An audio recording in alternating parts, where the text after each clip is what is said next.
खुलुमबाय। बड'सा स्टुडिय'आव बयखौबो बरायबाय। स्टुडिय'आव दं आं हेमनाथ बसुमतारी। थांनाय बोसोरनि 27 जानुवारि अक्ट'खालि गोदान दिल्लीयाव बर' जांख्रिथायारि आफाद आरो सरकारनि गेजेराव जालांदोंमोन जारिमिनारि थामथि बर' गोजोन गोरोबथा। बे गोरोबथा सानखौ क'क्राझाराव गिबियै फालिनो लानाय बायदियै फैगौ 24 जानुवारि अक्ट'खालि हाबाफारियाव आसामनि गिबि मन्त्रि सर्बानन्द सन'वाल, रांखान्थि मन्त्रि हिमन्त बिश्व शर्मा आरो बिटिआर खुंथायनि गाहाय खुंगिरि प्रमद बर'नि गाहायै नुजाथिनायाव मिरुनि नखर मन्त्रि अमित शाहआ गाहाय आलासि महरै बाहागो लाफैगोन।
मख'नो गोनांदि थांनाय 2020 मायथाइनि 27 जानुवारि खालि गोदान दिल्लीयाव दुलाराय बर' फरायसा आफाद (NDFB)नि मोनब्रै हानजा UBPOजों आसाम आरो भारत सरकारनि गेजेराव जारिमिनारि थामथि बर' गोजोन गोरोबथा जादोंमोन।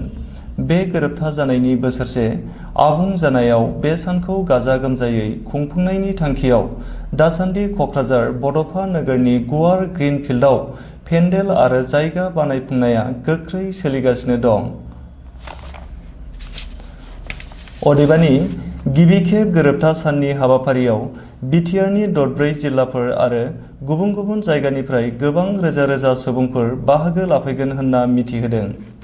गुबुन फारसेथिं गिबि खेब खुंनो लानाय गोरोबथा सानखौ गाहामै बारहोनायनि थांखिजों रैखाथि राहाखौ गोख्रोङै थिसननाय जादों।